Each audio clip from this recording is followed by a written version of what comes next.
Passif. Bonsoir Pierre-Yves Le Bihan. Bonsoir. Vous dirigez l'Institut d'émission d'Outre-mer. Qu'est-ce que le surendettement passif? Le surendettement, tout simplement déjà, c'est que lorsqu'on a des difficultés à fin de mois, donc on a moins de ressources par rapport à l'ensemble de ses dettes, on a des difficultés à rembourser. Donc le surendettement passif, c'est en fait c'est les 9 dossiers sur 10 que nous recevons, sont des personnes qui ont eu un accident de la vie, c'est-à-dire que soit elles ont perdu un emploi, soit elles sont séparées, donc elles ne sont plus en concubinage ou elles sont divorcées.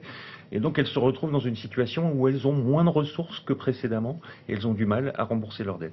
Oui, j'allais vous poser la question justement, quel était le profil type des demandeurs? Alors le profil type, c'est exactement celui-là. C'est-à-dire que bon, il y a effectivement un dossier sur 10 où ce sont des personnes qui ont du mal à gérer leur budget. Quel que soit le milieu social. Alors là, quel que soit le milieu social. Mais en revanche, 9 dossiers sur 10, donc c'est 90%, ce sont des personnes qui ont eu ces accidents de la vie et donc qui se retrouvent un peu dans une situation difficile et on est là pour les aider.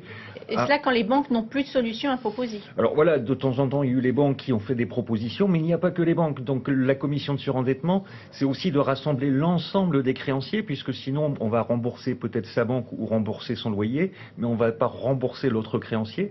Là, on met l'ensemble des dettes ensemble, on essaye d'analyser la situation et de faire des propositions. Vous jouez un rôle de médiateur? Alors, voilà, à l'origine, c'était un rôle de médiation, donc on reprend l'angle, comme on dit, on repart avec ses créanciers.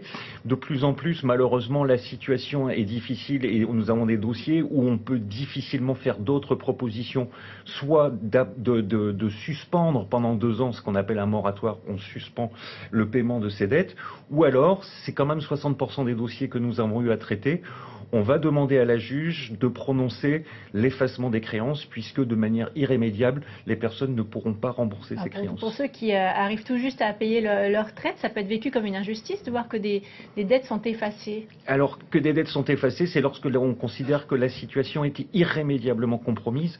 Si une personne, la majorité des personnes, heureusement, sont capables financièrement d'assumer leurs dettes, donc son loyer on le paye, son eau on la paye, mais il y a quand même des difficultés, il y a quand même 10 000 emplois qui ont été perdus en 5 ans en Polynésie, donc le chômage, il n'y a pas d'amortisseurs sociaux en Polynésie, quand on est au chômage on n'a plus aucune ressource, or on a eu des engagements, on habite sous un toit, et ça il y a des situations où on ne peut pas faire autrement que d'effacer les dettes. Alors, le nombre de dossiers déposés diminue en 2015, qu'est-ce que ça signifie que la crise est derrière nous? Non, malheureusement, je ne peux pas dire ça. Voilà, nous avons fait cette présentation, cette conférence de presse, puisqu'effectivement, en 2014, donc on avait pas mal communiqué, on sentait qu'on avait 15 dossiers déposés par mois, et donc il y avait un rythme qui semblait conforme à ce que nous attendions. Effectivement, depuis octobre, on est retombé à 5 dossiers par mois. Donc, sans doute que le dispositif n'est pas encore suffisamment connu, et nous sommes là pour en parler, pour dire, voilà, il existe. 2, il ne faut pas négliger aussi le fait qu'il y a une forte solidarité familiale, donc on va d'abord se retourner vers sa famille avant de venir à l'Institut ou auprès des travailleurs sociaux. 3, oui, la pudeur, la difficulté d'étaler ses problèmes financiers. Donc je rassure tout le monde, la commission est parfaitement confidentielle. Déposer un dossier de surendettement assure la confidentialité. Merci beaucoup pour toutes ces précisions, Pierre-Yves Le Bihan. Merci beaucoup d'avoir accepté.